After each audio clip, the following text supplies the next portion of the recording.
Thank you very much. Diane Rodham Clinton.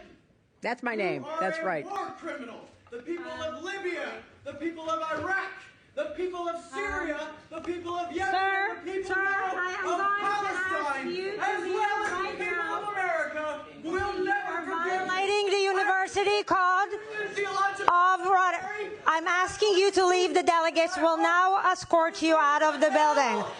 Thank you. Can you? Sir. Thank you so much.